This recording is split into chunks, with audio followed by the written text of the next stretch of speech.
Hola! Your dream vacation to Bali starts from rupees 22,999 only with GT Holidays, South India's #1 travel brand. இப்போ நான் யூடியூப்ல ஒரு video போட்டேன்னா எவ்வளோ காசு வந்துருமான்னு கேட்பாங்க. பைத்தியக்காரத்தனமாக பண்ணால் வந்து நிறைய லைக் வருது இன்ஸ்டாகிராமில், லூஸ் மாதிரி வந்து ஒருத்தவங்க பண்ணுறான், அதை பண்ணால் நிறைய பேருக்கு பிடிக்குது. அந்த மாதிரி நான் பண்ணிவிட்டு அதுக்கப்புறம் நான் ஆக்டிங் ஸ்கில்ஸை வந்து என் படத்தில் நடிக்க கூப்பிடுவாங்களா, அப்போ நான் வந்து சூப்பராக நடிச்சு காமிச்சிடுவேன் அவங்கள்ட்ட. சில பசங்களாம் இன்ஸ்டாகிராமில் நல்லா ஃபேமஸாக இருக்காங்கன்னு சொல்லிட்டு அவங்களுக்கு முன்னாடி கூப்பிட்டு உள்ளே கூப்பிட்டு ஆடிஷனில் கூப்பிட்டு அவன் செலக்ட்னு சொல்லி அனுப்பி விட்றாங்க எல்லாத்தையுமே. அப்போ இன்ஸ்டாகிராமில் இதை ஃபேமஸ் ஆகும், நான் என்ன பண்ணும், தேட்டர்ஸ் முன்னாடி அங்கே போய் கத்த போகிறேன், அங்கே போய் இது பண்ண போகிறேன்னு சொல்லி அந்த ஒரு மைண்ட் செட்டுக்கு மாறாது. இத்தனை வெரி குட் ஆக்டர் அவர். அந்த 18+ தான் வந்து இந்த ரீல்ஸ்குள்ளேயும் யூடியூப் கண்டென்ட்குள்ளேயும் 18+க்கு அப்புறம் தான் வரணுங்கிற ஒரு இது கொண்டு வரணும்னு ஃபீல் ஆகுது எனக்கு. நல்லா இருக்கு, இல்லை சூப்பராக இருக்கு, அந்த குழந்தை சமையல் க்யூட்டாக பண்ணி லைக் பண்ணுவோம். ஆனால் அது அப்பா பின்னாடி என்ன பண்ணுறது, குழந்தைய விட்டு டார்ச்சர் பண்ணுறாரு. நடி அந்த குழந்தை தூங்க விடாமல் குழந்தை எழுப்பி விட்டு வா நீங்கள் அந்த பக்கம் நடந்து போகிற மாதிரி அவங்க அப்பா வீடியோ எடுக்கிறாரு. சேச்சுரேட் ஆகிறதுக்கான வாய்ப்பு இருக்கா? ஏன்னா இப்போ டூ மச் ஆஃப் கான்டென்ட் நம்ம எல்லாம் கன்சியூம் பண்ணிருக்கோம். தளபதி கத்துவார். அது ஏன் நான் கேமரா முன்னாடி பண்ணுறேன், நீ உனக்கு வந்து ட்ரெண்ட் ஆகணும், ஒரு இது பண்ணுறேன். இந்த ட்ரெண்ட் ஆகணுங்கிறதுக்காக என்ன எக்ஸ்டென்ட்க்கான போவாங்களோ நீ இன்னும் வர ஃபியூச்சரில் அப்படி ஒரு டைரக்ஷன் தான் இன்ட்ரெஸ்ட் இருக்குது அப்படின்றவங்களுக்கு எங்கேருந்து ஸ்டார்ட் பண்ணலாம்? வெக்கப்படாமல் போய் இன்னொரு சின்ன பசங்களாக இருந்தாலும் கேட்டு தெரிஞ்சுக்கிறது வந்து பெட்டர் நினைக்கிறேன். ஸோ நீங்கள் வந்து யூடியூப் ஆரம்பிக்கும் போது ஒரு யூடியூபர் ஆயிடலாம், அதில் இத்தனை பெனிஃபிட்ஸ் இருக்குது அப்படிங்கிறதெல்லாம் யோசிக்காமல் அந்த ஜேர்னி ஸ்டார்ட் ஆச்சு இல்லையா? ஸோ இன்றைக்கி வந்து ஒரு யூடியூபர் அப்படிங்கும் போது நிறைய விஷயங்கள் யோசிச்சு பண்ணுறாங்க அப்படிங்கிற மாதிரி நிறைய நம்ம பார்க்குறோம். ஸோ அந்த மாதிரி என்னென்ன விஷயங்கள் மைண்டில் வச்சுக்கலாம்னு நீங்கள் சொல்லணும்னா என்ன சொல்வீங்க? பட் இப்போ இருக்க யூடியூபர்ஸ்க்கு வந்து நான் என்ன சொல்கிறேன்னா, இந்த ஷார்ட்ஸாகவும் சரி, இந்த விளாக்ஸ் பண்ணுறாங்களும் சரி, அது வந்து சினிமாவுக்கு கண்டிப்பாக வந்து கை கொடுக்காது. எப்படின்னா எப்படி கை கொடுக்காதுன்னு சொல்ல வரேன்னா, மேபி ஆக்டிங்காக ஒர்க் அவுட் ஆகும்.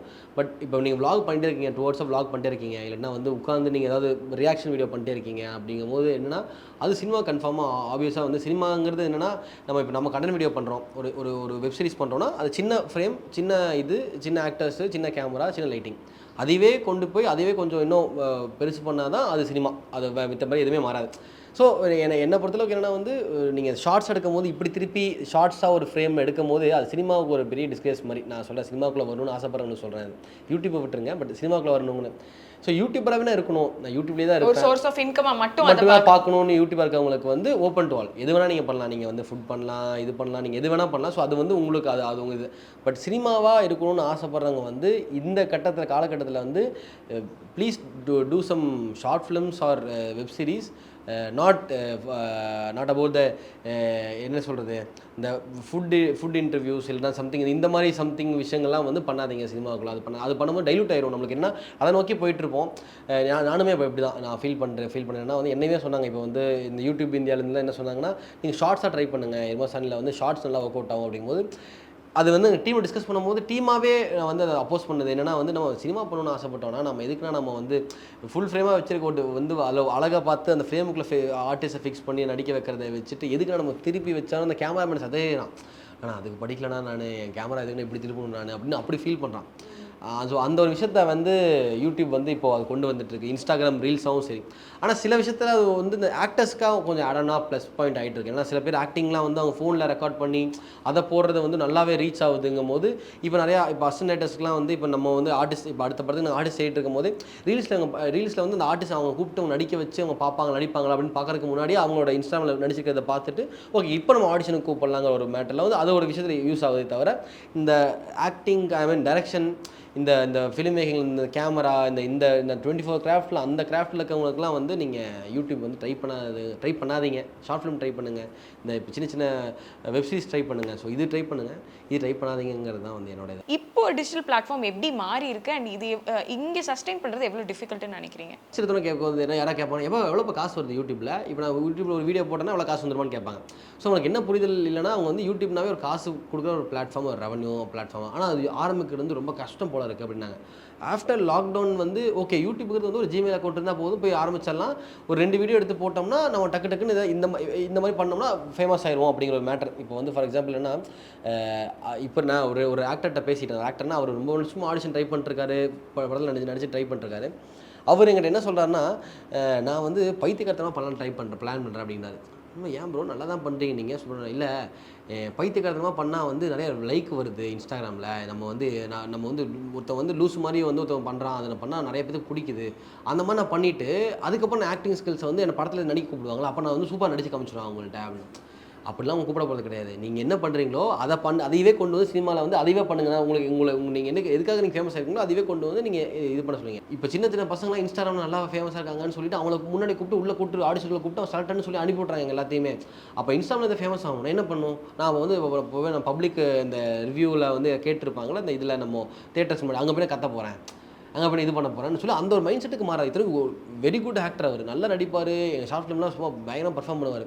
ஸோ அந்த மாதிரி ஒரு மைண்ட் செட் வந்து கிரியேட் இது ரொம்ப அன்ஹெல்தியாகவும் இருக்கு, ஒரு தேவையில்லாத ப்ரெஷரும் கிரியேட் ஆகுது. அதுதான் இப்போ அதே தான் யூடியூபுக்கு வரும்போது என்னன்னா, யூடியூப்பில் வந்து முன்னாடி நான் வந்து ஒரு கண்டென்ட் நல்லா இருக்கணும், அதை பார்த்து எல்லாம் லைக் பண்ணணும் பிடிக்கணுங்க மாதிரி தாண்டி இப்போ என்ன ஆயிடுச்சுன்னா, யூடியூப்பில் வரான் இவனை திட்டினா அவன் நிறைய ஃபாலோவர்ஸ் வச்சிருக்கான், நம்ம இப்போ தான் ஆரம்பிச்சிருக்கோம் சேனல், இவனை திட்டினோம்னா அவன் ஃபாலோவர்ஸ் எல்லாருமே இவனை திட்டான்னு சொல்லி இவனை பார்ப்பாங்க.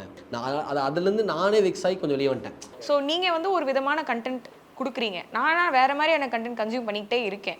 ஸோ அப்படி இருக்கும்போது உங்கள் ஸ்டைலுக்கு என்ன கொண்டு வரதை விட நான் பார்க்குற விஷயத்த நீங்கள் பண்ணுறது வந்து ஈஸி. அப்போ அந்த சாய்ஸே வந்து ஒரு ஆடியன்ஸ் கையில் தானே இருக்குது, கிரியேட்டர் கையில் இல்லை, எடுத்துக்க முடியுமா கிரியேட்டரால்? அதுதான் இப்போ என்னன்னா, எக்ஸாம்பிள் இருமசலில் வந்து ஃபஸ்ட் எடுத்தோடனே சின்ன சின்ன கன்வீனியன்ஸ் பண்ணிட்டு இருந்தோம். அப்புறம் வந்து சினிமா பேஸ்டாக ஷார்ட் ஃபிலிம்ஸ் பண்ணோம், வெப்சீரிஸ் பண்ணோம். வெப்சீரிஸ் நல்லா போயிட்டு இருந்துச்சு. வெப்சீரிஸ்லேருந்து அடுத்தது எகைன் நாங்கள் வந்து திருப்பி இன்னும் வெப்சீரிஸ் போகும்போது வியூஸாகவே கொஞ்சம் சேச்சுரேட் ஆகும்போது ஏன் அப்படின்னு ஒரு கொஸ்டின்ஸ் பார்க்கும்போது விளாக் நல்லா போகுது. நானும் விளாக் பண்ணிட்டு இருந்தேன், லாக்டவுன் டைமில் விளாக்ஸ் கொஞ்சம் விளாக்ஸ் பண்ணிட்டு இருந்தேன். அப்புறம் வந்து சினிமா போகும்போது போய்டும், இது ஏன் இப்போ நம்ம இது பண்ணும்போது நம்மளுக்கு இது கிடையாது, இந்த டேர்ம் நம்மளுக்கு கிடையாது, நம்ம இது பண்ணவும் மாட்டோம். நம்மளுக்கு பண்ணுற மாதிரி இருந்துச்சுன்னா நம்ம வந்து விளாக் பண்ணணும், இல்லாட்டினா வந்து ஏதாவது நம்ம வந்து ரிவ்யூ கொடுக்கணும், ஏதாவது சம்திங் நம்ம பண்ணணும், நம்ம பண்ண வேணாம், நம்ம அப்படியே மைக்ரேட் ஆகி யூடியூப்பை விட்டு போன கூட பரவாயில்ல, நம்ம மைக்ரேட்டே போயிடலான்னு சொல்லி தான் நம்ம அப்படியே இது வந்துட்டோம். ஸோ வந்து எனக்கு பேசிக்காக நான் என்ன கேட்குறேன்னா, அது பண்ணுறவங்க யூடியூப்ல இருக்குன்னு நினைக்கிறவங்க பண்ணலாம், நீங்கள் இது பண்ணியே ஆகணும் கிரியேட்டர். இல்லை நான் வந்து சினிமா தான் பண்ணணும்னா கிரியேட்டரை விட்டுட்டு நீங்கள் அடுத்த ஸ்டேஜுக்கு தாண்டி வந்துடணும். ஸோ அதனால தாண்டி வந்துட்டோம், அவ்வளோதான். Okay okay. அண்ட் நீங்கள் ஸ்டார்ட் பண்ணும்போது வந்து ஐ திங்க் நம்மளாம் ஸ்டார்ட் பண்ணும்போது பேரண்ட்ஸ்க்கு வந்து இந்த யூடியூப் மேலே ஒரு அவேர்னஸோ ஒரு அண்டர்ஸ்டாண்டிங்கோ கிடையாது. ஐ திங்க் இன்றைக்கி வந்து நாங்களே ஃபீச்சர் ஆகிறோன்ற லெவலுக்கு பேரண்ட்ஸோட இன்ட்ரெஸ்ட் இருக்குது. ஸோ அப்படி இருக்கும்போது you had to take up ஒரு பார்ட் டைம் ஜாப் நீங்கள் எடுத்து பவுன்ஸராக பண்ணீங்க, ஒர்க் பண்ணிவிட்டு அப்படி நீங்கள் வந்து வீட்டில் காசு எடுக்காமல் பண்ணணும் அப்படின்ற மாதிரி இருந்தது.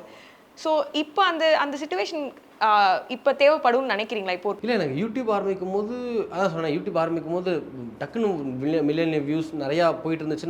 நான் அந்த இதுலேருந்து ஜம்ப் பண்ணி வந்துட்டேன். பட் அதுக்கு முன்னாடி எக்கச்சக்க வேலைக்கு பண்ணிட்டு இருந்தேன். நான் வந்து காலேஜ் முடித்த டைமில் நான் தான் பவுன்ஸாக இருந்தேன், அப்புறம் வந்து கார் வாஷ் பண்ணிகிட்டு இருந்தேன், துணி கடை வச்சுருந்தேன், ஈவென்ட் மேனேஜ்மெண்ட் பண்ணிகிட்டு இருந்தேன், வைரஸ் ஃபோட்டோகிராஃபி பண்ணிகிட்டு இருந்தேன், இத்தனையும் பண்ணிகிட்டு இருந்தேன். அந்த இதுலேருந்து நாங்கள் வந்து அவரோட எல்லாமே ஒரே ஜோன் என்னவாக இருக்கும்னா, எங்கள்கிட்ட கையில் கேமரா இருக்கும், நாங்கள் படம் பண்ணோம். ஸோ நாங்கள் வந்து என்ன பண்ணுவோம்னா, இது எல்லாத்தையும் சம்பாதிக்கிற காசை கொண்டு போய் ஷார்ட் ஃபிலிம் பண்ணுவோம். இந்த வந்து துணிக்கடை வச்சுருந்த மெயின் ரீசன் எதுக்குன்னா வந்து துணிக்கடை வந்து நல்லா போச்சுன்னா அதுலேருந்து ஒரு அமௌண்ட் வரும், அதை எடுத்துகிட்டு போய் நாங்கள் ஷார்ட் ஃபிலிம் பண்ணிடுவோம், வீட்டுக்கே காசு தர மாட்டேன். ஸோ இப்படிலாம் சிச்சுவேஷன் போயிட்டு இருந்துச்சு. ஸோ இப்போ பேரண்ட்ஸ் இப்போ இருக்க அப்போ பேரண்ட்ஸ்க்கு வந்து என்னென்னா யூடியூப் என்னன்னு தெரியல. எங்கள் அப்பாக்கெலாம் வந்து யூடியூப் என்னன்னு தெரியல, இவன் என்னமோ பண்ணிட்டு இருக்கான், எங்கே வந்து காசு வருது, எங்கள் அம்மா சொல்கிறாங்க அம்மா காசு வருது, அவனுக்கு காசு வருது அப்படின்னா. எங்கேருந்து வருது, வீடியோ எங்கேயோ போடுறான். எங்கள் அப்பா டிவி தெரியும், படம் சினிமா தெரியும், ஆனால் யூடியூப் தெரியாது. ஆனால் இப்போ வந்து டவுன் 7 இயர்ஸ் ஆயிடுச்சு. இப்போ 7 இயர்ஸ்க்கு அப்புறம் எங்கள் அப்பா என்னன்னா, எங்கள் அப்பா வந்து யூடியூப்லேயே தான் இருக்காரு, யூடியூப் ஷார்ட்ஸ் தள்ளிட்டே இருக்காரு, யூடியூப் வீடியோ தான் பண்ணுறீங்கன்னா அவன் வீடியோ வரதே இல்லை, ஏன் போகிறதே இல்லைன்னு கேட்கறாரு எங்கிட்ட. ஸோ அப்படி ஒரு சிச்சுவேஷன் ஆயிடுச்சு. இப்போ வந்து அதே மாதிரி நிறைய பேரண்ட்ஸ் வந்து என்னன்னா வந்து எங்கிட்ட வந்து ரிக்வஸ்ட் பண்ணி இந்த மாதிரி வந்து என் பையன் நல்லா நடிப்பான் தெரியுமா உங்களுக்கு, அவனை வந்து யூடியூப்பில் நடிக்க வைங்க, சேனல் நடிக்க வைங்க, என் பையன் புது சேனல் அமைச்சிருக்கான்னு சொல்லி ஒருத்தர் காமிக்கிறாரு. அவன் வந்து இப்போ தான் ஒரு 5th ஸ்டாண்டர்ட் 6th ஸ்டாண்டர்ட் படிக்கிறான், யூடியூப் சேனல் அமைச்சிருக்கான் பாருங்கள். அதில் அப்போ தான் 10,000 சப்ஸ்கிரைபர் இருக்கான். அவன் தான் கிளாஸ்லேயே ஃபேமஸ். இப்போ அவன் உங்களுக்கு தெரியுமா, ஒரு vlog எடுத்து போட்டு செம ஃபேமஸாக போயிருக்கு. ஸ்கூல் பையன்டா, ஸ்கூல் பையன் படிக்க வைங்க, அவங்கள படிக்க வச்சுட்டு ஒரு 12th அப்புறம் ஒரு காலேஜ் வந்ததுக்கப்புறம் அவனுக்கு ஒரு ஐடியா வரும், வந்து நம்ம நடிக்கணுமா வேணாமா அப்படின்னு. இவங்க அப்பா எனக்கு ஒரு அப்பா நான் கேட்டேன், எதுக்கு புஷ் பண்ணுறீங்க, 5th ஸ்டாண்டர்ட் தான் படிக்கிறேன். அது பியர் ப்ரெஷர் மாதிரி தானே இருக்குது. இப்போ நம்ம பார்க்குற குட்டி பொண்ணு பசங்க எல்லாமே வந்து யூடியூப்பில் வந்து இல்லை ரீல்ஸ் போட்டு பாப்புலர் ஆகிறாங்கன்னா எல்லாருமே அது பண்ணலாமே அப்படிங்கிற எல்லாமே பண்ணுறாங்க. சின்ன குழந்தைங்க இப்போ வந்து எப்படின்னா குழந்தை கேமரா இல்லாமல் ஒரு டாய் கேமரா வச்சு அந்த கேமரா கூட டான்ஸ் ஆடாது. ஏன்னா இது இப்படி மாதிரி எதுக்குடா இப்படி பண்ணணும், கொஞ்சம் டாக்ஸிக்காக இருக்கு. அந்த 18+ தான் வந்து இந்த ரீல்ஸ்குள்ளேயும் யூடியூப் கண்டென்ட்குள்ளேயும் 18+ அப்புறம் தான் வரணுங்கிற ஒரு இது கொண்டு வரணும்னு ஃபீல் ஆகுது எனக்கு. ஏன்னா நிறைய பேர் சின்ன பசங்களை வச்சு, சின்ன குழந்தை ஆப்வியஸாக வந்து எப்படின்னா நம்ம வீடியோ பார்த்துட்டு இருக்கோம், ஒரு சின்ன குழந்தை வருது, அது லைக் தட்டுவோம், நல்லா இருக்கு, இல்லை சூப்பராக இருக்குது, அந்த குழந்தை செமையாக க்யூட்டாக பண்ணி லைக் பண்ணுவோம் அந்த டைமில், அந்த ஒரு க்யூட்னஸ்க்காக. ஆனால் அது அப்பா பின்னாடி என்ன பண்ணுறது, குழந்தைய விட்டு டார்ச்சர் பண்ணுறாரு, நடி, அந்த குழந்தை தூங்க விடாமல் குழந்தை எழுப்பி விட்டு வா நீங்கள் அந்த பக்கம் நடந்து பரமாயிட்டு அவங்க அப்பா வீடியோ எடுக்கிறாங்க, அம்மா வீடியோ எடுக்கிறாங்க. அதுக்கு என்ன குழந்தைய வச்சு லைக் வருதுன்னு அவைஸ் தெரிஞ்சவொடனே இந்த பேரண்ட்ஸ் போட்டு குழந்தைய போய் டார்ச்சர் பண்ணுறாங்க பயங்கரமாக. குழந்தையும் சரி இருந்துட்டு போட்டும், அதே மாதிரி வந்து படிக்கிற ஸ்டூடெண்ட்டாக இருந்துட்டு போட்டும். ஒருத்தங்களாம் ஒரு பேரண்ட்ஸ் என்ன சொல்கிறாங்கன்னா, அவங்க ஸ்கூலுக்கே போகவே பரவாயில்ல, இதில் எனக்கு ரெவன்யூவாக காசு வருது, எங்களுக்கு வந்து இது வருது. விலாகில் வந்து ஒரு விலாக் சேனல் வச்சுருக்காங்க போல இருக்கு, விளாகில் வந்து குழந்தைய ஃபீச்சர் பண்ணால் நிறைய லைக், நிறையா ஷேர், நிறைய வியூஸ் போகுது போல இருக்குது. ஆனால் அந்த குழந்தை ஸ்கூலுக்கு போகாமல் 2 நாள் ஸ்கூல் லீவ் போட்டு அந்த குழந்தைய வேறு ட்ரிப்பு கூட்டிகிட்டு போகிறாங்க. அந்த குழந்தைய வந்து அதை என்ஜாய் பண்ணணும் ட்ரிப் கூப்பிட்டு போகல. அந்த குழந்தைய ட்ரிப்பு கூட்டிகிட்டு போனால் ஸ்கூலெல்லாம் விட்டுட்டு லைக் நிறையா வருது, வியூஸ் நிறையா வருது, என்னடா எங்கேயோ போயிட்டு உலகம் எப்படிங்கிற மாதிரி ஒரு மேட்டர் இருக்குது. ஸோ இதெல்லாம் கொஞ்சம் அவாய்ட் பண்ணலாம். இதெல்லாம் கொஞ்சம் அவங்களே ஸ்டாண்ட் எடுக்கலாம். குழந்தைய வந்து நம்ம ஃபீச்சர் பண்ணுறோம், இந்த குழந்தைய வந்து நம்ம சோஷியல் மீடியா தள்ளுறோம் அப்படிங்கிற மாதிரி இருந்துச்சுன்னா 18+ அவங்க முடிவெடுக்கட்டும். நார்மலாக சோஷியல் ப்ரொஃபைல் வச்சுக்கிட்டோம், அவங்க ப்ரொஃபைல் வச்சுக்கிட்டோம், இந்த மாதிரி ப்ரொஃபைல் ஷேர் பண்ணிட்டோம், லைக் பண்ணட்டும், அதெல்லாம் பண்ணட்டும். பட் உள்ள கண்டென்ட் கிரியேட்டராக உள்ள போகிறாங்களா இப்போ? ஏன்னா அவங்க எல்லாமே கிரியேட்டராக மாறுறாங்க. இப்போ சின்ன ஒரு பொண்ணு இருக்காங்க, அந்த பொண்ணை வந்து ஒரு ப்ராடக்ட் விற்கணும் அப்படின்னா அந்த பொண்ணை வச்சு விற்கிறாங்க. அந்த பொண்ணை வந்து நீ ட்ரெஸ்ஸு இங்கே வாமா நில்லுமா, இந்த ட்ரெஸ்ஸு போடுமா, அந்த ட்ரெஸ்ஸு வச்சு அழகாக இருக்காமா, அந்த ஃப்ராக் இருக்கா ஓகேன்னு சொல்லி அந்த பொண்ணை வச்சு ரீல்ஸ் பண்ணி ஒரு விற்கிறாங்க ப்ராடக்ட். ஸோ அவங்க பர்மிஷன் கேளுங்க. அவங்க பர்மிஷன் வந்து இல்லைம்மா நான் நடிக்கணும்னு ஆசை இருக்கும் போது தான் நடிப்பேன், இல்லைன்னா நான் வந்து ஃபீச்சர் ஆகணும் ஃபீச்சர் ஆகுங்கிற ஒரு சிச்சுவேஷனை வந்து அவங்க எடுக்கணும். அதுக்கு வரைக்கும் அவங்க டைம் கொடுக்கணும். ஐ திங்க் ரொம்ப ஒரு டிஃபிகல்ட்டான ஃபேஸ் தான் இருக்குன்னு நினைக்கிறேன். நினைக்கிறேன். சோஷியல் மீடியாவில் நான் பார்க்கும்போதே வந்து எனக்கு ரொம்ப பயமாக இருக்குது. அடுத்து நம்ம குழந்தை பிறந்துச்சா குழந்தை வந்து என்னெல்லாம் பண்ணுவோம், அது வந்து அப்படிங்கிற மாதிரிலாம் நம்மளுக்கு சேச்சுரேட் ஆகிறதுக்கான வாய்ப்பு இருக்கா? ஏன்னா இப்போ டூ மச் ஆஃப் கான்டென்ட் நம்ம எல்லாம் கன்சியூம் பண்ணிருக்கோம். சிலது டாக்ஸிக்காக இருக்குது, என்வாயன்மெண்ட்டே ஒரு டாக்ஸிக்காக இருக்கிற மாதிரியும் சில நேரங்களில் தோணுது. ஒன்றும் ஃபீல் பண்ணுறேன் நான் என்ன ஃபீல் பண்ணுறேன். நான் ஏன் அப்படி ஃபீல் பண்ணுறேன்னா, நம்ம இப்போது தேட்டரில் போகிறோம்னு வச்சுக்கோங்களேன். ஆப்வியஸாக தேட்டரில் போயிட்டு தேட்டரில் வந்து ஏன் அப்படி கத்துறாங்கன்னு தெரில. நம்ம வந்து தளபதிக்கு கத்துறாங்க, ஓகே. அது வந்து நானும் பயங்கரமாக தளபதி ஃபேன், பயங்கரமாக கத்திருக்கேன், எல்லாம் ஓகே. அந்த வந்து இப்போது வந்து ஒருத்தர் வந்து தளபதி பற்றி பாட்டு பாடுவார், ஒருத்தர் வந்து தளபதின்னு கத்துவார். அது ஏன் நான் கேமராக்கு முன்னாடி பண்ணுறேன், நீ உனக்கு வந்து ட்ரெண்ட் ஆகணும், ஒரு இது பண்ணுறோம். அப்புறம் வந்து இந்த ட்ரெண்ட் ஆகணுங்கிறதுக்காக என்ன எக்ஸ்டென்ட்க்கான போவாங்களோ இன்னும் வர ஃபியூச்சரில் அப்படிங்கிறது தான் எனக்கு ரொம்ப பயமாக இருக்குது. நம்ம ஆடியன்ஸ் நம்ம எவ்வளோக்கு எவ்வளோ நம்ம மக்கள் வந்து அதுக்கு லைக் பண்ணி அதுக்கு ஷேர் பண்ணுறோமோ அவ்வளோக்கு எவ்வளோ இந்த மாதிரி கண்டென்ட்ஸ் வந்து ஓகே நம்ம ஃபேமஸ் ஆகணும்னு ட்ரை பண்ணுறவங்க வந்துட்டே இருப்பாங்க, நிறைய பேர் வந்துட்டே இருப்பாங்க பின்னாடி. ஸோ இப்போ யாராவது உங்ககிட்ட கேட்குறாங்க ஒரு யூடியூப் சேனல் ஆரம்பிக்கணும், நீங்கள் என்ன அட்வைஸ் கொடுப்பீங்க? எஸ் சொல்லுவீங்க ஃபர்ஸ்ட், அட்வைசபிள் அது ஆரம்பிங்க அப்படி சொல்லி. நம்ம ஆரம்பிக்காததும் அவங்களோட கையில் இருக்குது. இப்போ அதை நம்ம சொல்ல முடியாது.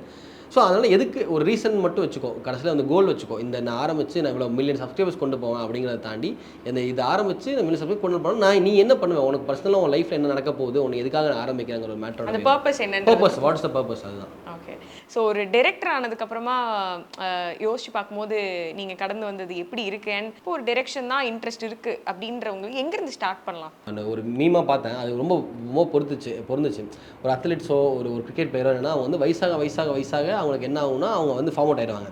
ஆனால் வந்து இதில் வந்து வயசாக உங்களுக்கு என்ன ஆகுனா ஒரு ஸ்கிரிப்ட் ரைட்டிங்கும் டைரக்ஷன் இதுலேயும் என்ன ஆகும்னா உங்களுக்கு வந்து எக்ஸ்பீரியன்ஸ் வந்து பயங்கரமாக கெயின் ஆகும். ஸோ அதுதான் வந்து எனக்கு ஒரு ரொம்ப மோட்டிவேஷன் கொடுத்துச்சு. ஓகே நம்ம நிறைய லேர்ன் பண்ணுவோம், ஃபஸ்ட்டு லேர்ன் பண்ணிவிட்டு ப்ராப்பராக இன்னும் திருப்பி ஸ்கெச் பண்ணுவோம். இதெல்லாம் நமக்கு நல்லா வருமோ, ஒரு காமெடி ஜானர் நம்மளுக்கு நல்லா வரும், நம்மளுக்கு வந்து ராம்காம் நல்லா வரும். ஸோ நம்மளுக்கு வந்து இதில் வந்து இந்த எமோஷன் இங்கே ஒர்க் அவுட் ஆகும், நல்லா வரும். ஸோ அதெல்லாம் பொறுக்கி போட்டு ஒரு இது பண்ணுவோம்னு சொல்லிட்டு ஐ டுக் அ டைம், நல்லா டைம் எடுத்து நல்லா நீட்டாக எழுதுவோம், நம்ம ப்ராப்பராக பண்ணுவோம், நம்ம அவசரப்பட வேணாம் எதுலையுமே சொல்லிட்டு. ஸோ அன்லேர்ன் பண்ணி லேர்ன் பண்ணேன். ஸோ அதனால் வந்து நீங்கள் ஒரு விஷயம் நடந்துச்சு, நம்ம இது பண்ணிட்டோம் அப்படின்னா அது என்ன நெகட்டிவ் ஆகிடுச்சின்னு சொல்லி கண்டுபிடிச்சி அதை ரெக்டிஃபை பண்ணி அதுலேருந்து கொஞ்சம் மீண்டு வெளியே வரணும். அதே மாதிரி வந்து நிறைய லேர்ன் பண்ணணும். பயங்கரமாக எனக்கு தெரிஞ்சு என்னென்னா வெக்கப்படக்கூடாது. நம்ம வந்து எப்படின்னா எங்கிட்ட வந்து இப்போ என் எடிட்டர் ஒருத்தர் இருக்கான், அவனுக்கு 20 வயசு தான் அவனுக்கு. நான் வெக்கப்படாமல் அவங்கள போய் உட்காந்துப்பேன், இது எப்படிரா இது இங்கேயே நம்ம பண்ணோம், நம்மளுக்கு தெரியும் ஜேகட் எல்கட்னு எல்லாத்தையுமே மேக்ஸிமம் எடிட்டிங் பண்ணுறது தெரியும். ஆனால் அவனுக்கு புது டெக்னிக் கொண்டு வராங்க உள்ள. அவங்க வந்து புதுசாக அவங்களோட ஜென்சியாக ஒரு மேட்டரை வந்து உள்ளே இது பண்ணி இதெல்லாம் தப்பே இல்லைண்ணா, இதெல்லாம் நம்ம இங்கேருந்து கட் பண்ணி வேறு பக்கம் போகலாம், நான் ஒன்றுமே தெரியாது, நம்மளுக்கு அது வந்து இது புது விதமாக இருக்கிற எடிட்டிங் வாங்கலாம் அப்படின்னு சொல்கிறான். அதனால் அக்செப்ட் பண்ணிக்க முடியல. பட் ஒரு கட்டத்தில் பார்க்கும்போது அது பிடிக்குது மக்களுக்கு. அப்போ வந்து நம்ம அவன்கிட்ட போய் லேர்ன் பண்ணலாம். அதே மாதிரி இந்த கேமராமேன்ட்ட போய் இப்போ பக்கத்தில் உட்காந்துட்டு இப்போ புதுசாக என்ன வந்திருக்கு, இப்போ என்ன லென்ஸ் இருக்குது, இந்த லென்சிங் படம் எப்படி இருக்கா, அனமார்பிக்கில் இந்த மாதிரி 80 வந்திருக்கா, சூப்பர், இது எங்கே இருக்கும். ஸோ இந்த மாதிரி எல்லாமே நம்ம வந்து வெக்கப்படாமல் போய் இன்னொரு சின்ன பசங்களாக இருந்தாலும் கேட்டு தெரிஞ்சுக்கிறது வந்து பெட்டர்னு நினைக்கிறேன். அதே மாதிரி சின்ன பசங்கள்கிட்ட வந்து நம்ம கூட வச்சுக்கிட்டா இன்னுமே நம்ம ஜென்ரேஷனுக்குள்ளேயே ட்ரெண்டுக்குள்ளேயே இருப்போங்கிற ஒரு ஃபீலும் இருக்குது. Coming back to personality, I think வந்து இப்போ வந்து நீங்கள் கொஞ்சம் டயட்லாம் பண்ணி உங்கள் ஹெல்த் அண்ட் ஃபிட்னஸ் மேலே வந்து ஜாஸ்தியாக ஃபோக்கஸ் பண்ணுற மாதிரி தெரியுது. ஜென்ரலாக பசங்க வந்து அந்த ஃபிட்னஸ் ஹெல்த் அப்படிங்கிறத வந்து கொஞ்சம் அவைவாக தான் வச்சு பார்க்குறாங்களோ அப்படின்னு எனக்கு தோணுது. You can correct me if I am wrong. So நீங்கள் எப்படி அதை சேனலைஸ் பண்ணி ஓகே இல்லை இதுதான் first, so let's get in to it. இல்லை அதுதான் எனக்கு இந்த டிஃப்ரென்ஸ் நானே வந்து நோட் பண்ணுவேன். எப்படின்னா நான் வந்து இப்போது முன்னாடி வந்து 93 இருந்தேன் வெயிட்டில், இப்போ வந்து நான் 81 இருக்கேன். 93 இருக்கும்போது எப்படின்னா ஒரு நாளைக்கு வந்து ஒரு 6 hours தான் ஒர்க் பண்ணுவேன், 6 to 7 hours ஒர்க் பண்ணுவேன். அப்புறம் சோம்பேறியாக தூங்கணும்னு தோணும், வீட்டில் வந்து படுத்தா சாப்பிட்ணுன்னு தோணும். ஆனால் எப்போ நம்ம வெயிட் ரிடக்ஷன் பண்ணுறோம், நம்ம வந்து கொஞ்சம் ஹெல்த்தியாக இருக்கும் போது நம்ம வந்து நம்மளை அறியாமல் நிறையா ஒர்க் பண்ணுறோம், ஆக்டிவாக இருக்கும், பிரிஸ்காக இருக்கும், உங்களோட ப்ரொடக்டிவிட்டி ஜாஸ்தியாகுது, ஒர்க்கில் ப்ரொடக்டிவிட்டி ரொம்ப நல்லாவே ஜாஸ்தியாகுது.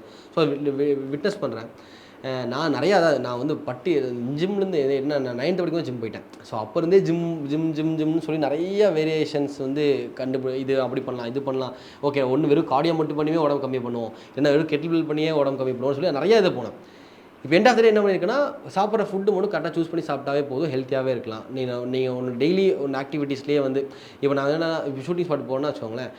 ஒரு கட்டத்தில் வந்து என்னன்னா, இப்போ இங்கேருந்து அங்கே போகணும், ஷூட்டிங் ஸ்பாட்டுக்கு அந்த லொக்கேஷனுக்கு போகணும், இங்கே ஒரு 15 minutes வாக் தான். நான் நடந்தே போயிடுறேன். நீங்கள் காரில் வாங்க நடந்து போகிறேன் சொல்லி எங்கெங்கெல்லாம் முடிஞ்ச அளவுக்கு நடக்க முடியுமோ ஒரு மேக்ஸிமம் 10,000 ஸ்டெப்ஸ், ஒரு 15,000 ஸ்டெப்ஸ் ஒரு நாளைக்கு கவர் பண்ணிங்கன்னா அதே போதும். நீங்கள் வந்து ஒர்க் அவுட் பண்ணணும், ஜிம்முக்கு போகலாம் கிடையாது. நம்ம டே டு டே லைஃப்பில் நம்ம இருக்கிறதே இருந்தால் போதும்.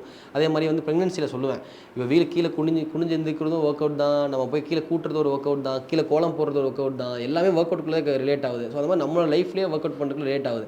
ஏன்னா நம்ம அன்றைக்கி ஒரு விஷயம் பார்த்துருந்தேன், 1980s சொல்லி ஒரு வீடியோ போட்டிருந்தாங்க, சென்னையோட 90s 80s. அப்போ எல்லாருமே உள்ளே இருக்காங்க, மேக்ஸிமம் எல்லாருமே வந்து லீனாக இருக்காங்க, ஃபிட்டாக இருக்காங்க. ரொம்ப ரொம்ப ரேராக இருக்கவங்க தான் வந்து கொஞ்சம் ஒபிஸாக இருக்காங்க, மித்தவரை எல்லாம் ஃபிட்டாக. ஏன்னு பார்த்தா எல்லாருமே மோட் ஆஃப் ட்ரான்ஸ்போர்ட் சைக்கிள் தான். இப்போ நீங்கள் இன்டர்வியூக்கு வரோன்னு வச்சுக்கோங்களேன், நீங்களாம் பேக்கெல்லாம் தூக்கி சைக்கிளில் தான் வரணும். ஏன்னா நீங்கள் சைக்கிளில் வரும்போதே நீங்கள் ஒரு 150 calories கம்மி பண்ணிட்டீங்க. நீங்கள் திருப்பி சைக்கிளில் போகும்போது திருப்பி ஒரு 150 calories கம்மி பண்ணிட்டீங்க. ஆனால் எல்லாமே லீனாக இருக்காங்க. ஆனால் இப்போ என்ன, வண்டி வந்துருச்சு, மோட் ஆஃப் ட்ரான்ஸ்போர்ட் மாறிடுச்சு. எல்லாம் மாறினா என்ன ஆச்சுன்னா, எல்லாத்துக்கும் அந்த ஒபிஸ் வந்து ஆட்டோமேட்டிக்காக இதாச்சு. ஸ்விக்கி இப்போ நம்ம முன்னாடியே ஒரு ஹோட்டலுக்கு போய் சாப்பிட்டு வந்தோம், இப்போ பசிக்குதுன்னா இப்போ என்ன ஸ்விக்கி போட்டால் வீட்டுக்கே வந்து கொடுத்துட்றான். இல்லை, ஐ திங்க் முன்னாடிலாம் வெளியே போகிறதே வந்து ஒரு ரிச்சுவலாக இருக்கும். நம்ம சின்ன வயசில் நம்மள கூட்டிகிட்டு போகிறதுனா மந்த்லி ஒன்ஸ் உங்களை வெளியே கூட்டிகிட்டு போவோம். அப்படி தான் நம்மள 90s கிட்ஸ் நம்மள வந்து. இப்போ என்னன்னா, காலையில் போகும்போது ஃபுட்டு, நம்ம வெளியில் நைட்டு போகும்போது வெளியில் ஃபுட்டு, இந்த மாதிரி. பட் எனக்கு இது ரொம்பவே பெரிய மாற்றமாக இருந்துச்சு. நான் ஃப்ரெண்ட்ஸ்க்கு டிஸ்கஸ் பண்ணுறதுக்கு என்னன்னா, 1980s எல்லாருமே ஒல்லியாக இருக்காங்களா, நம்ம அப்பாலாம் ஒல்லியாக இருக்காங்க, எல்லாரும் இவ்வளோ நாள் இதாக இருக்காங்க, நம்ம ஏன்டா இப்படி எல்லாருமே வந்து ரொம்ப குண்டாக இருக்கும், ரொம்ப இதாக இருக்கும்னா மெயின் ரீசன் டிரான்ஸ்போர்ட் தான். இந்த மோட் ஆஃப் ட்ரான்ஸ்போர்ட் வந்து ரொம்ப ஈஸியாகிட்டோம் எல்லாருமே. காரில் போகிறோம், காரில் வரோம், எந்த ஒரு ஆக்டிவிட்டியும் பண்ணுறதில்ல, ஏசிக்குள்ளேயே இருக்கும் நம்ம, அந்த ஒரு இதுதான். ஸோ அதனால் நீங்கள் வந்து எல்லா விதமாக ட்ரை பண்ணிட்டு இப்போ வந்து ஃபிட்னஸை வந்து எப்படி லைஃப் ஸ்டைலோட மேட்ச் பண்ணணும். ஃபிட்னஸ் வந்து லைஃப், இப்போ நான் இன்றைக்கி 4 நாள் ஜிம் போகல, பட் நான் என்ன பண்ணிட்டேன்னா, மீலாக ரொம்ப ஹெவி மீலாக இல்லாமல் கம்மியாக சாப்பிட்ருக்கேன். ஸோ கம்மியாக வந்து கன்சியூம் பண்ணிக்கலாம். ஒரு லஞ்ச் மட்டும் ஹெவியாக சாப்பிட்லாம், மித்தபடி நைட் டின்னர் வந்து ஒரு ஜூஸை குடிச்சிக்கலாம், மார்னிங் பிரேக்ஃபாஸ்ட் கொஞ்சம் சாப்பிட்டுக்கலாம். ஒரே நாளில் வந்து ஒரு 1 மீல் சாப்பிட போகிறேன் சொல்லி லஞ்ச் மட்டும் சாப்பிடக்கூடாது. கன்சிஸ்டன்ட்டாக கொஞ்சமாக ஃபஸ்ட்டு வந்து பிரேக்ஃபாஸ்ட் கம்மி பண்ணணும், லஞ்ச் லைட்டாக கம்மி பண்ணணும், டின்னர் கம்மி பண்ணணும், அப்புறம் ஒன்று கட் பண்ணிகிட்டே வரணும், அப்புறம் லஞ்சுக்கு போகணும். ஸோ அந்த மாதிரி இருக்குது. சூப்பர். ஐ திங்க் வந்து ஒரு டிஃப்ரெண்ட்டான கான்வர்சேஷனாக இருந்துச்சு எனக்கு விஜய் கூட. யூஸ்வலாக பேசுகிற எந்த விஷயங்களும் இங்கே பேசாமல். அண்ட் ஐ திங்க் பார்க்குறவங்களுக்குமே வந்து ஓகே, நமக்கு டைரெக்ஷன் இன்ட்ரெஸ்ட் இருக்குது, பேஷன் இருக்குது அப்படின்னா ஏதாவது ஒன்று பண்ணி வந்துடலாம் அப்படின்றதுக்கு வந்து நீங்கள் பேசுறதுக்கிட்ட ஒரு பயங்கர மோட்டிவேட்டிங்காக இருக்குன்னு நினைக்கிறேன். Thank you so much Vijay. Thank you. Hola! Your dream vacation to Bali starts from rupees 22,999 only with GT Holidays, South India's #1 travel brand.